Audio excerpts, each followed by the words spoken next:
So, welcome back to the Meaning Academy podcast. Of course, we're your hosts, Dr. Daniel Franz, Dr. Dan, and me, Baruch Halevi, also known as B. Welcome, Dan. Good to see you. It's good to see you too again, buddy. The audience should know we are this Meeting Academy thing is getting really serious because we are pretty much living together on screen much of the time, and even having for those of you out there, the meaning seekers who got to have lunch with us. My God, it was just last week, wasn't it? It's hard to believe you're talking about when you were out in Colorado and visit you, Absolutely. and it was a weird thing for our listeners. Our listeners have experienced this too in a Zoom culture. You get to know somebody, you're connected, and then you realize, like, I've never actually seen them in the flesh. I've Hmm. never met them. It was a weird thing because you and I have been having this conversation for 2, 3 years. I don't know, quite some time. Hmm. November of 21 is what I found. And to see you in the flesh, I don't know, it was just good. It was validating, it was connecting, and it just made me realize we are heading in the right direction, my brother. Absolutely, it was a beautiful a beautiful day. Um, I do have to share that fan of the podcast and close personal friend of mine, the Running Man, really made a mess out of our. I think you and I envisioned and share with the audience like, uh, you know, some great song playing in the background as we slowly Chariots ran. of Fire. I had it all Chariots teed of Fire. That's what you had, yes, and it was queued up in somebody's music at that national park, and the Running Man just sneaks up behind you and pretty much screams out, "Yep, I just needed to find another bald head in the crowd." And there and you I would do it. were. I satisfied that requirement. So yes. And the funny thing is, again, one more testament to the work we're doing. As a again, close personal friend of mine, but also audience member who really appreciates and respects what we're doing. Some of our discussions about where the Meaning Academy is going brought even the stoic Running Man to tears. Mm. And that was, as we say, one more indication of just, hey, what we're doing is resonating. So much, so deeply. Let me just share an idea. It's not even half baked. It's not even ingredients yet, but we'll get there. But I saw the Running Man tear up, and I've had a few other people tear up.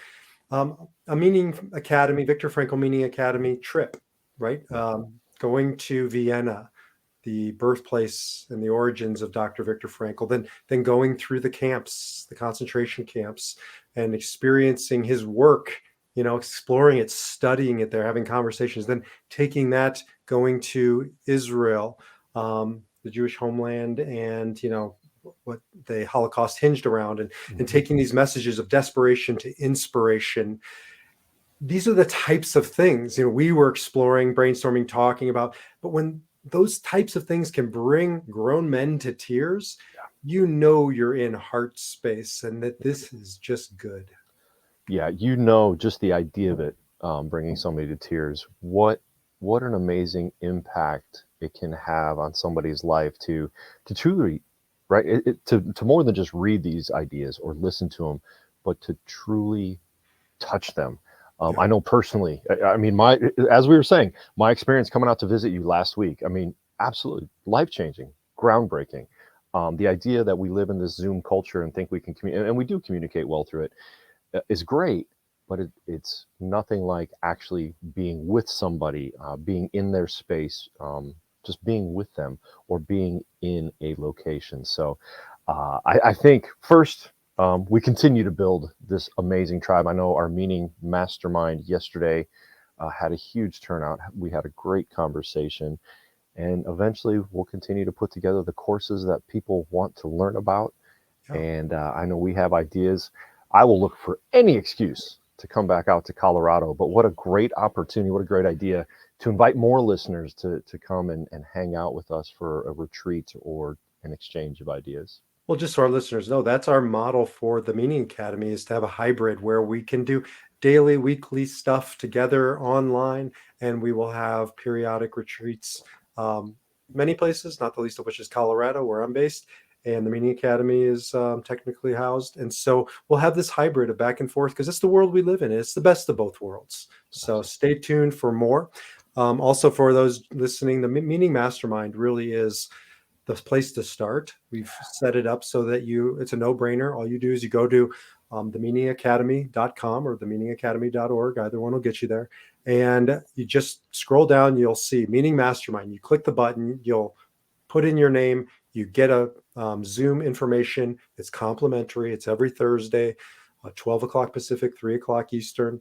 And we just get together and we have a amazing conversation, something meaning, purpose, and resilience. And I can see their tribe, the Meaning Tribe, growing around that. So we'd love for you to join us. Absolutely. And keep in mind, if you can't meet us at 3 p.m. Eastern, 12 Pacific, if you are in that Meaning Seekers tribe on Facebook, we post the recordings there. You can listen to it anytime. But we do want you to hop in there and be personally involved. But man, love to see you when you can make it at 3 p.m. Eastern every Thursday. As that group has grown, we have people coming back repeatedly and new people coming in. And the conversation is just so robust. It's hard because, you and I go back and forth really well on these topics, and we can take up a lot of space in that. But man, some of the meaning seekers that come and share their personal experience or ask questions, wow, it's been awesome. And the whole purpose of it, as you know, is to have an hour a week where we can talk about real things, talk about meaning, purpose, and resilience, and just jump into a tribe of people who share our values. It's so much easier to talk about the things that are near and dear to you when you're with people who can receive those conversations. There's nothing lonelier in the world than sharing something like that with somebody who happens to be near you, a coworker, a friend, or whatever, but they can't receive it. It's not their values. It's not their interest. It's just been sort of mind and heart opening for me to build a tribe of value-based meaning seekers. And every time we go in there, it's just like, boom, let's open our hearts. Let's talk. Yeah. And I got to tell you, your opening yesterday, your past few openings with just a minute or two of nice silent reflection and meditation. Thank you, my brother, because I don't know if you knew it or not, but I needed that yesterday, and you got me right where I needed to be. And from there, man, the day flowed amazingly. So thank you for that, and thank you to all of our meaning seekers that participated. But Thank you. So let's jump in. Yeah, what are we talking about today, man? You had a pretty cool idea. Well, maybe a little controversial, which we expect from you. Yeah, I mean, expect nothing less. So I've been counseling a lot of people who have been bringing up a similar topic, which was sort of news to me. I mean, it doesn't take a stretch of the imagination to understand it, but it's radical honesty. And when you hear the same message coming from different people, it's time to pay attention to it for whatever that means. I heard, I think, 3 times in 1 week or 2 weeks, radical honesty. And when I challenged them to explain it, they basically said that it's a concept that's out there. I think somebody's written a book on it. There's many. It's also called radical candor, radical honesty. I don't know what. But the bottom line is it's a principle or a way of living in life where you should be radically honest. And at least the simplistic version, I'm sure it goes deeper, is you owe it to yourself. You owe it to the people around you to just be honest, completely honest, honest to a fault, raw honest. And as I was working with these individuals, it didn't serve them. It wasn't helping them move the ball down the field of what they were trying to accomplish. And it dawned on me that what we, Dr. Dan and I, preach and trying to live and believe, built this Meaning Academy around is not radical honesty. Honesty has its place. Radical responsibility. If I'm going to be radical, I want it to be around responsibility. So that's the topic for today. Maybe the difference between radical honesty and radical responsibility, but what is radical responsibility? Well, I mean, doing the research for today and looking up radical honesty, I think it's a load of radical bull. Never mind, not hitting the explicit button, But I did, I did respond to you with some words of that nature. I just think it's garbage. And interestingly, had 2 situations this week that reminded me of what garbage radical honesty can be. I'm sorry, I don't mean to. Don't mean to disparage fellow helpers out there, but I just think the idea of radical honesty, in a way, it puts responsibility on the other. rather than How so? taking what's that? How so? Um, I can go around and be radically honest and tell people what I think about them and how I feel about them. Is that going to help anybody? When my wife says, "Hey, you know what? I slaved for several hours in the kitchen to make this dinner for you. Was it any good?" And I say, "It was terrible." Well, I'm being radically honest. I'm also radically sleeping outside that night. Right. Where and so in my case, again, two examples this week, and one person did suggest. I said, what would you have done differently in this relationship? And the individual said, you know what, I would have been 100% honest all of the time. And I sat back and I said, man, that sounds like an interesting idea, but I don't know if that works in a relationship. I don't know if that's important in a relationship, right? We want to be honest on the big things. We want to have integrity. We don't want to lie or betray our partners or our friends or other people. But sometimes it's not about honesty in a relationship. It's about taking responsibility for who we are as an individual and in that relationship. And that can lead to healthy honesty. But as we've said, I think it's more about responsibility and focusing on ourselves, who we are, and where we go, and what our impact is on the relationship. So another, I was trying to think of the other word that I've heard out there. It's radical authenticity, which is sort of a synonymous with honesty. And this is a big buzzword right now, authenticity. And this is the controversial part, I think, because there's a lot of teachers out there. There's a lot of systems out there. There's a lot of talk out there about my authentic self. And that's what I owe in this lifetime, myself, to be my authentic self. But B, you got to stop, man. I can't even take it. I'm about to spit coffee and I don't even have it in my mouth, right? Because the first word you said, me, my, I. And the next step to that is one of my most, I hate this word. I've heard it a couple times this week. That idea of I deserve to be authentic. Stop it. That's what's wrong with our culture right now. Me, my, I deserve. No, it's, as we say, it's always about the other. Where So can I take responsibility to help the other?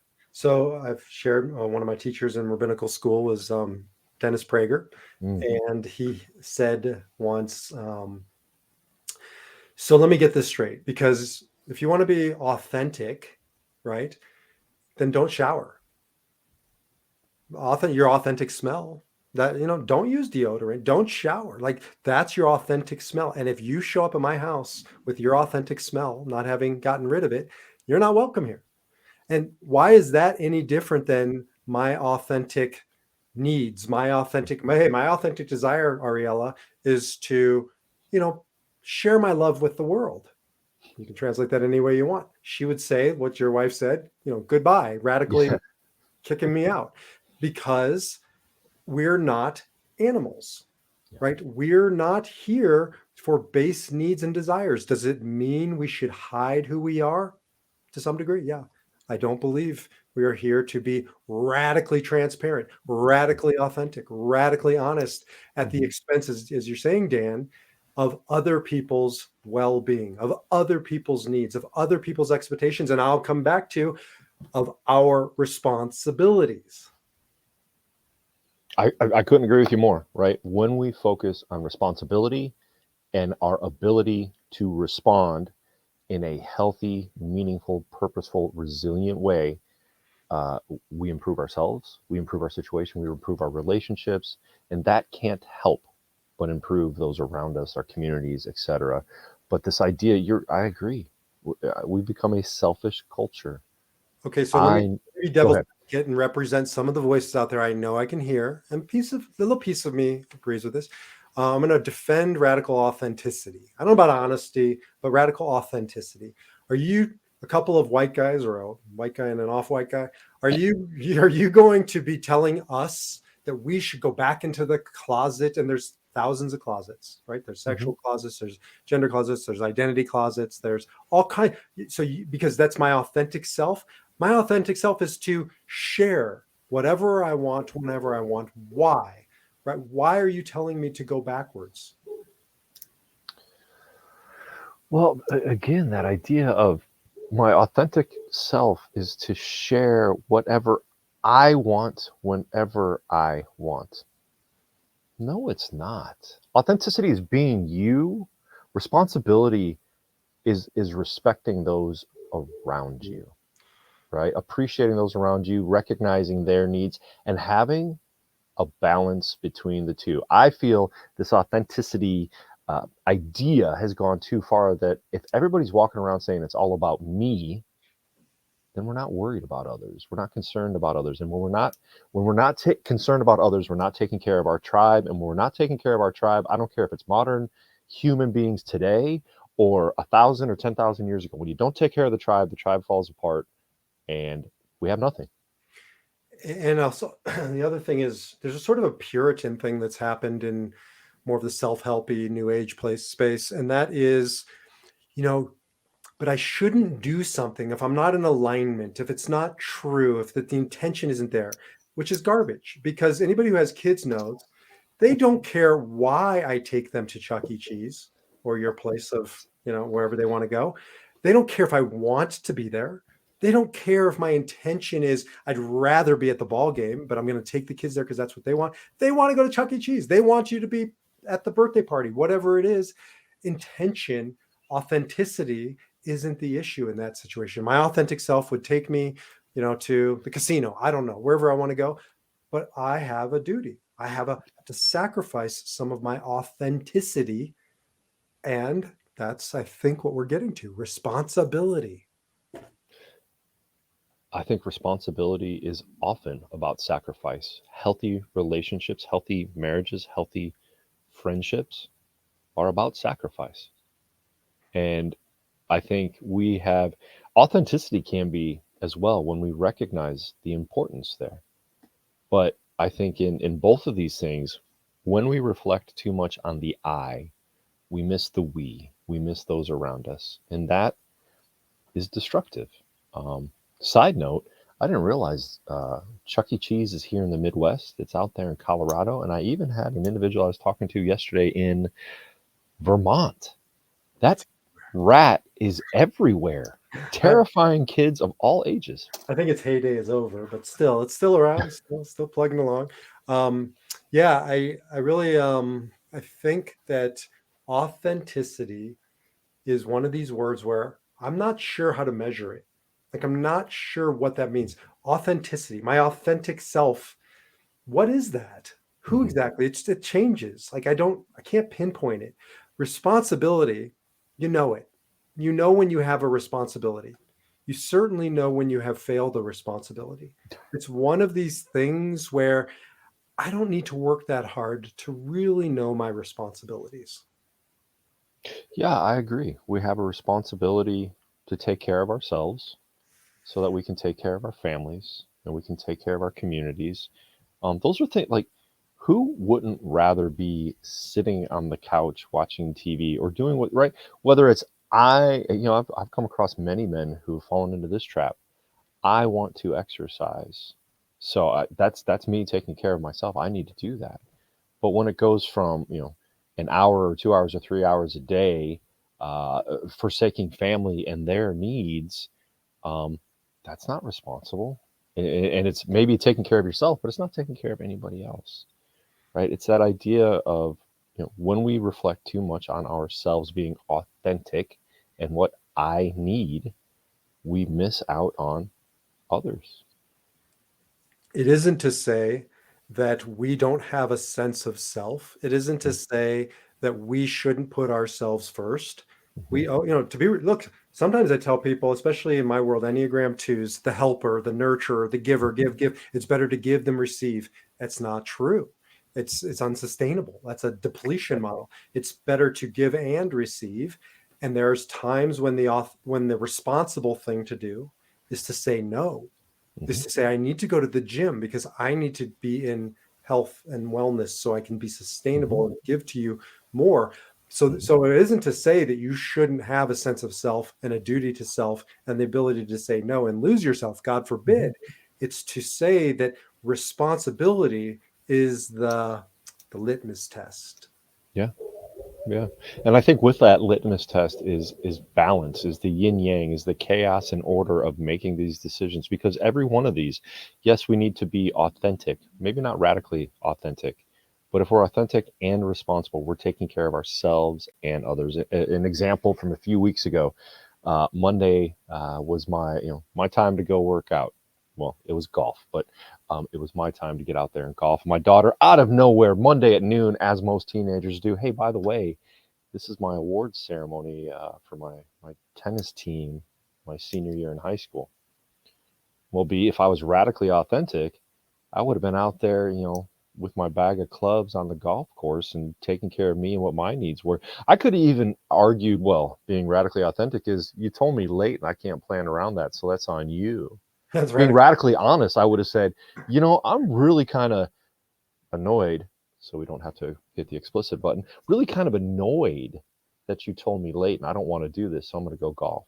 And honestly, I don't really care that much. I've just been, supporting you, and I supported you at the games, but this is not like you could destroy, right, a child by being radical. Right. I don't want to go play. And by the way, Dad, the coaches said that the parents are going to play the kids, so we're gonna slam some pizza into our gullet and then go run around on the tennis court and see who throws up first. Sounds delightful. B, you want to guess what I did? Went golfing. No, B, I did the responsible thing. I went and ate a piece of pizza, nearly threw up playing tennis with my daughter and all of her teammates. And I think that's part of the problem why I still can't quite walk today.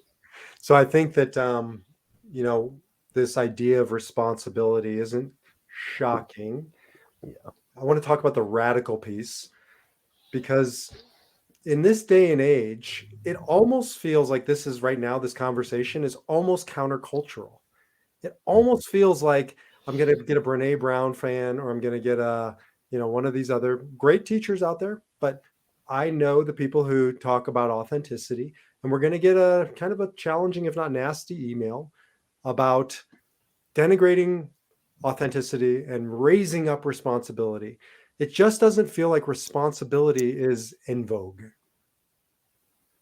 I can't argue with that. And I think that has to do with a lot of the existential vacuum we all feel. As I've shared, reading Seth Godin's latest volume right now, talking about how many of us have been indoctrinated for the past 100 years to go work hard, work overtime so we can make more money to consume, and that's authenticity.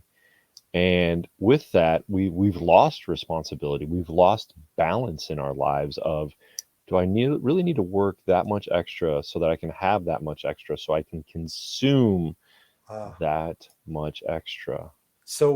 Because I think when we say responsibility, there's a negative that it is only revolving around burdens, right? Work is responsibility. And because I can hear somebody saying, well, Dan, isn't it responsible to go work? I make all this money so I can support my husband and kids. Mm-hmm. And what do you say to that? Is that responsible? No.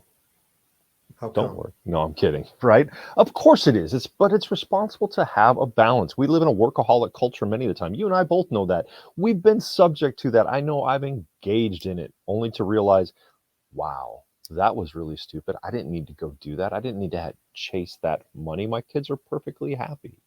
Right? But that was about my ego and me wanting more.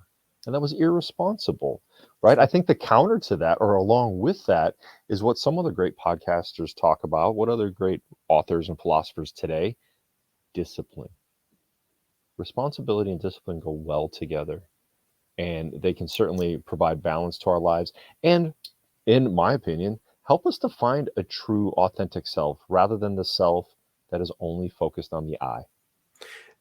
And Viktor Frankl would agree with this, I'm certain, that you'll never get to your authentic self if you're searching for your authentic self, right? You must transcend yourself. Mm-hmm. And the only way to transcend yourself is to be responsible. You can be involved in environment, animals, people, causes, but it's not about you. So ironically, the only way to get to the authentic you, I would argue, is to not focus on the authentic you. So then what do we focus on, B?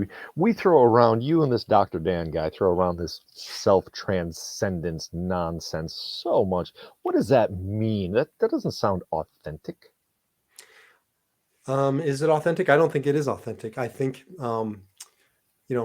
I like the word natural and supernatural. Natural is fight, flight, freeze. Natural is to get mine, is to live like an animal, is to survive.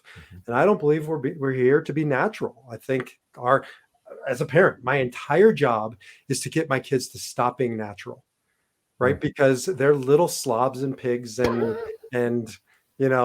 they're selfish, they're foul mouth, they're mean on the playground. And my job, your job, our job is to raise these kids to become supernatural, to go beyond your nature. And that means to say thank you. I don't care if it's authentic, say thank you anyways, right? How many times did you tell your girls, say thank you, say thank you, say thank you? Still today. Still today, right? It's not, but the natural thing is for them not to say thank you. So defy that nature. And that's what at a deeper level, I'm getting to with the self-transcendent, to go beyond our nature. And part of that is to give, is to sacrifice, is to serve. So to tread all too closely to repetition of a theme we've touched on many times before, you mean to tell me that this Maslow guy and his hierarchy of needs, with self-actualization being at the top, the ultimate human achievement, you're saying, no, the real top to the pyramid of becoming one's honest and best self is self-transcendence, not self-actualization. When we serve others, we serve ourselves. You notice how all those pyramids from like the 60s, 70s to 80s are wrong? Now they say the food pyramid's wrong. Don't you remember the old food pyramid? All the the food pyramid's been wrong every 5 years. They're like, nope, more bacon, less bacon, eat eggs. Oh, stop eating eggs. It's so confusing. And so, yes, I think we have another wrong pyramid. And the reason why is because the pyramid is me. It's about me. Everything in that pyramid is mine. And our work is we're no different than our little slob toddler kids. We're just grown versions of it, to defy our nature. And that means to go beyond everything in that pyramid. Right? Yes. I know people are listening. Yes, have a sense of self. Yes, get your needs met. Yes, put on your oxygen mask before you help the person next to you. But help the person next to you. Right. It's interesting. When we talk about these pyramids and the theories of the 50s, 60s, and 70s, when the field of psychology was but barely 50 years old, right? We are now sitting on maybe 100-year-old science, whereas philosophy and theology and ancient wisdom have been around for thousands of years.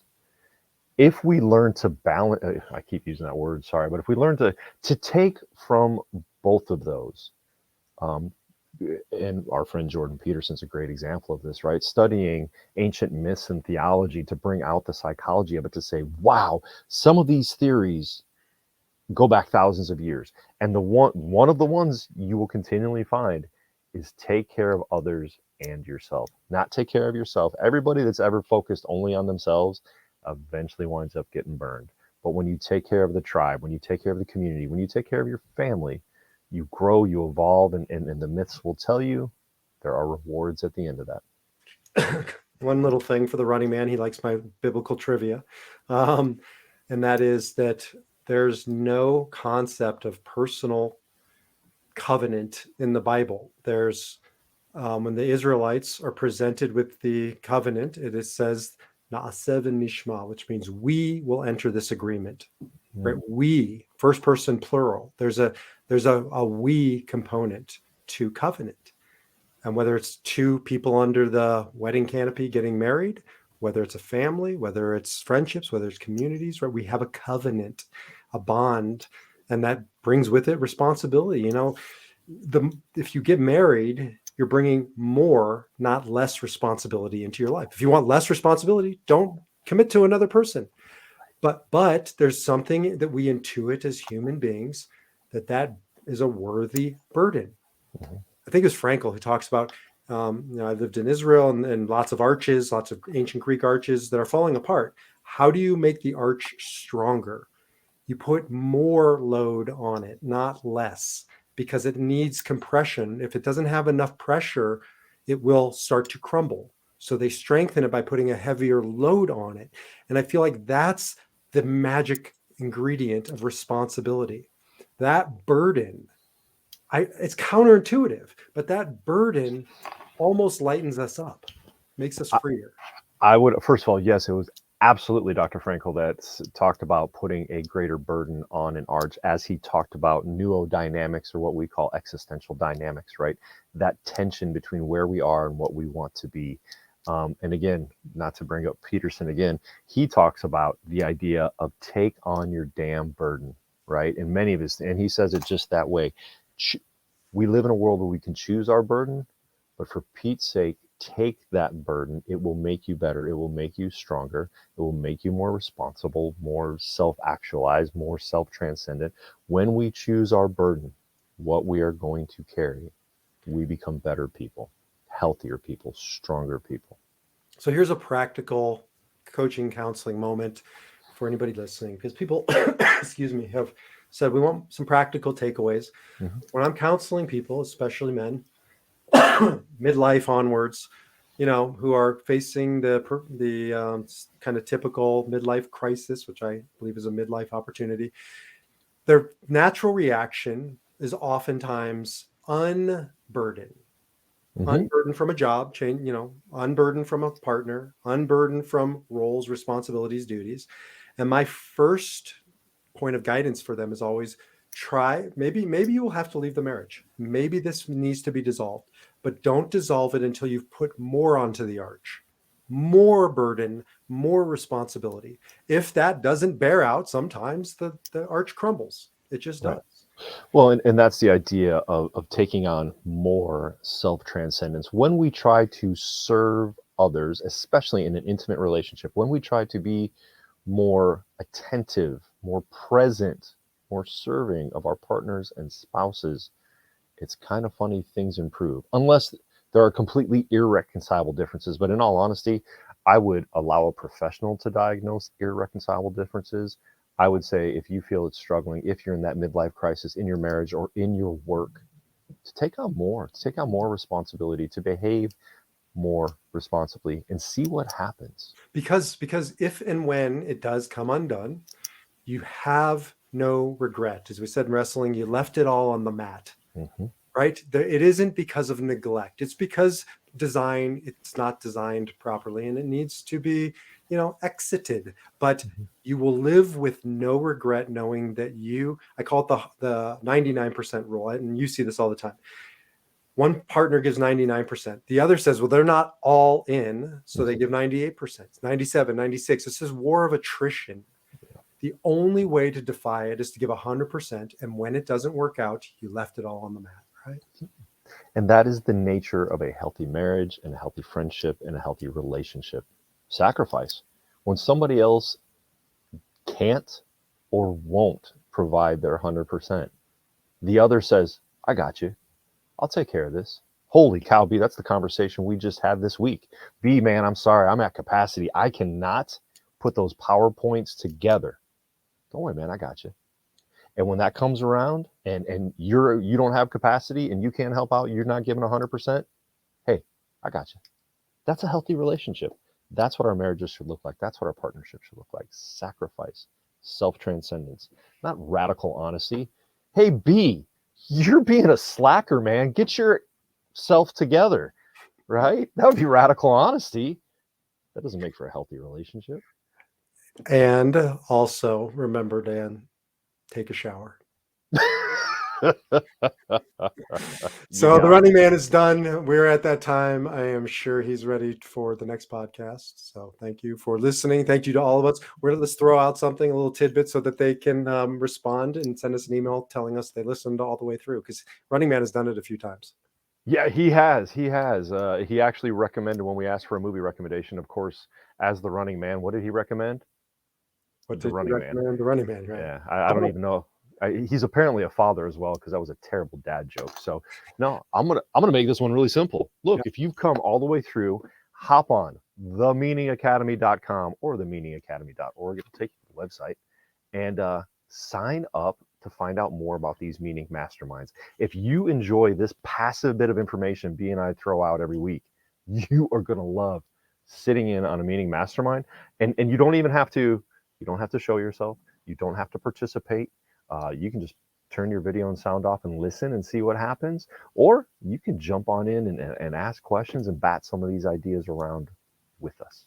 And how about send us an email at info@themeaningacademy.com and tell us an example of when radical honesty, radical authenticity has gone wrong, or where we don't want it in our life, or why it isn't the ideal to strive for. We'd love to hear from you. Well, and you know what? I'm going to be radically responsible and say, you know what? I would even want to read some counters to that. Where has radical honesty or radical authenticity helped you? As we said, we're open to counterintuitive, like different ideas. I'd love to know more, and maybe we even talk about it on a future episode. So, excuse me. Either way, if you disagree with radical honesty and authenticity, let us know, or hit us up and let us know how it served you. Somebody sent me an email last week and said, I don't agree with everything you say on the show. And I would hope you wouldn't. I don't agree with everything I say on the show, right? Our work is to put it out there, is to grapple, is to wrestle through it. So we do not expect compliance. We do not expect agreement. What we expect is meaning seekers to show up, open mind, open heart, willingness to dialogue, willingness to change their minds and their hearts. And we're all growing through this together. So until check it out, you got to let me do this, man, because I just thought of something. Watch this. I'm going to take both of our areas and put it together. When you take two extroverted 8-holes like us, you're going to get free flowing ideas and things that come out of our mouths because they're right in our heads and we're thinking about them. And sometimes we go, all right. I think when we are responsible and authentic with ourselves, we can recognize, yeah, you know what? Sometimes I'm not as later. I may not agree as much, but I mean, this is our years of experience. So a lot of what you're hearing here is tested and true, but can also, I think we're both open to being challenged and to having honest conversations about it. So come on over to the Meaning Mastermind. Let's have those conversations. Absolutely. And now we have our sign off. Until the next time, live your meaning, purpose, and with resilience. Take care.